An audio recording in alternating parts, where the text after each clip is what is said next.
A Christian's life is marked by the intensity of fire in their lives. They are ruled by the Spirit of God through submission to certain practices. One of these practices is the discipline of prayer. Prayer is a must for every believer. Why? Because Jesus, the author and finisher, followed the same. Hebrews chapter 12, verse 2 says, "Let us keep our eyes fixed on Jesus, on whom our faith depends from beginning to end." If our faith depends on Jesus, then we must be willing to do what He did to make it work for Him. And one of those disciplines was prayer. So it would say about Jesus in Mark chapter 1, verse 35, very early the next morning, long before daylight, Jesus got up and left the house. He went out of town to a lonely place where He prayed. This is just one of the many instances of His fervent prayer life. The Bible records a few of those times. On some occasions, He would tarry overnight, praying and having fellowship with God. These were not the only times Jesus prayed, but they are the ones that were recorded in the Scriptures. If Paul can educate us on the efficacy of prayer by admonishing us to pray always according to 1 Thessalonians chapter 5, verse 17, then we can make sense of Jesus' prayer life. As believers, we have confidence we are on the right path when we are consistent in our prayers. Why? Because Jesus did the same, and so did the apostles after Him. They all prayed in earnest as they knew it was non-negotiable for their survival in such a world. Peter was praying in Acts chapter 10 when he received the revelation to go and preach the gospel to Cornelius' household. Paul also instructs us to pray without ceasing, which reflects his lifestyle. All through the Scriptures, prayer has been a spiritual practice since the time of old. People have used it as a ladder to climb into heaven and have fellowship with God. And it's not going to be different for you and me, the modern believer. That's why it's a concern when you begin to experience brick walls in your prayer adventure. When you sincerely know that your prayer life is not as vibrant as it should be compared to the knowledge from the Scriptures, then something needs to be done. In this video, I'll tell you why some believers are having a hard time striking that chord in the Spirit and soaring spiritually. You may need to hear this, or it may be helpful for your loved one. So, here are a few reasons why believers may hit a wall of resistance that opposes progress in their prayer lives. Number 1. Lack of understanding. The place of understanding cannot be overemphasized. Understanding any sphere of activity is the basis for success or failure. When I see some believers just going with the tide, I know it's either because they do not understand what is at stake or they're just too weak and lazy. A requisite understanding of what prayer is will do us a lot of good. I don't like doing things without first properly understanding why, and I believe this is the same for so many people. So, some believers may be asking, why pray? Or why spend so much time praying? Now, the length of prayer time may be subject to your relationship with God. There's no cast-in-stone time frame for effective prayer. However, when you understand what prayer is, you'll be able to accurately judge this for yourself and know that it's worth your time. What is prayer? It's the gateway to the spirit realm of God's dwelling. That's as simple as I can describe it. Prayer takes you somewhere. What you do when you get there depends on you. For some, prayer is a gateway to fellowship with God and intercourse with Him. For others, it's an avenue to ask and receive. Both instances are correct, but there must be a healthy balance for a believer. God wants you to fellowship with Him. He also wants you to ask and receive from Him. Sometimes I spend days fasting and praying, not asking for anything more than the presence of God. I believe that was the pattern of Jesus. When you are full of God's presence, then every other thing can come with that glory. Matthew chapter 6, verse 33 says, "Instead, be concerned above everything else with the kingdom of God and with what He requires of you, and He will provide you with all these other things." Prayer is an interaction with God. It's the place of seeking God's help because you know that you can't do things on your own.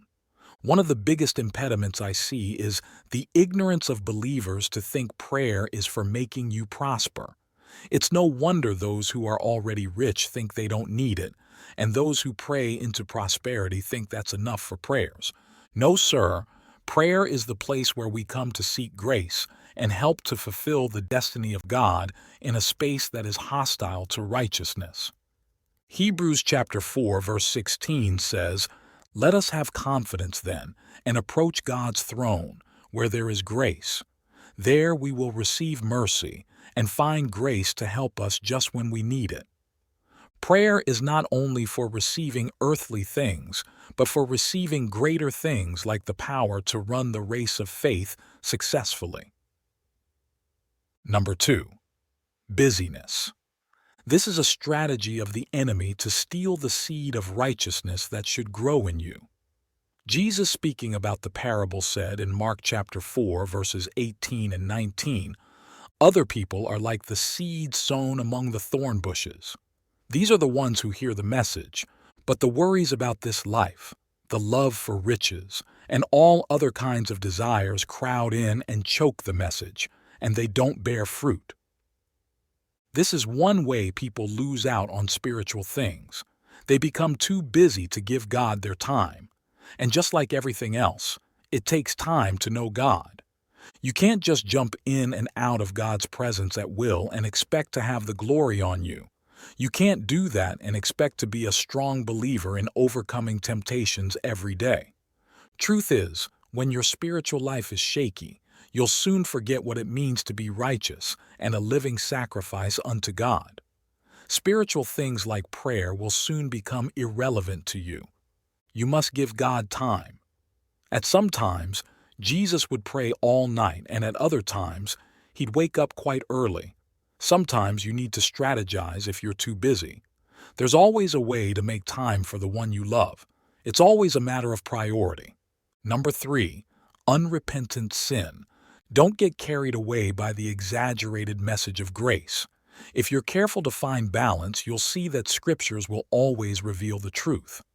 The Bible makes it clear that even believers can sin, and this sin will require forgiveness from God and repentance. 2 scriptures to anchor this point.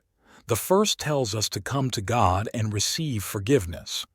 1 John chapter 2 verse 1 says, "I am writing this to you, my children, so that you will not sin.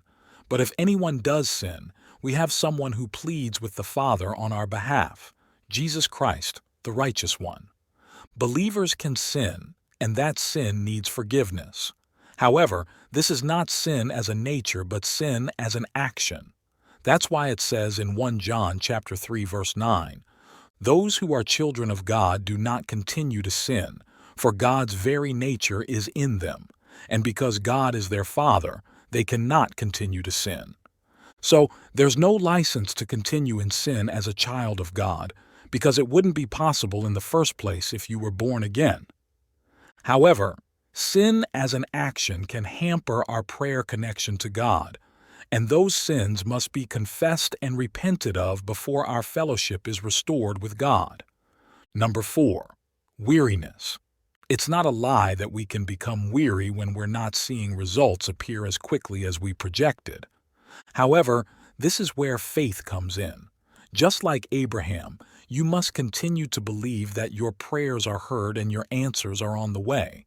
Just like Elijah, you must pray until you see the fist in the cloud.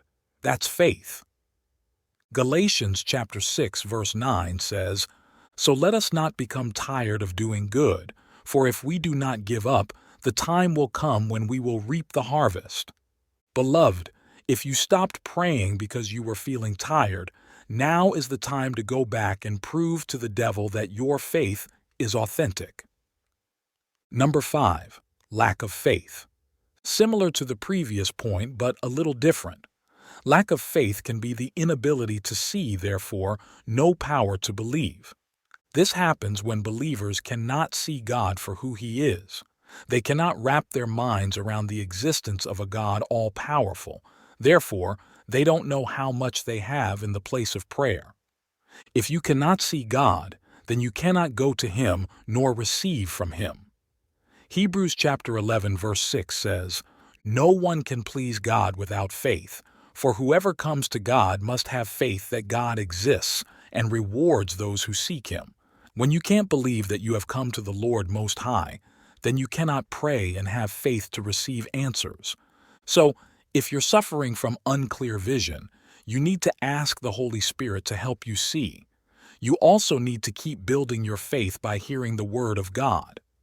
These 5 points will most likely be a hindrance to anybody's prayer life. It could be one, and it could be all of them. However, ultimately, these hindrances are inspired by the flesh and Satan. Therefore, submit yourself to God, resist the devil, and he will flee from you. This is the way of liberation. Please like and subscribe to the channel for more godly content like this.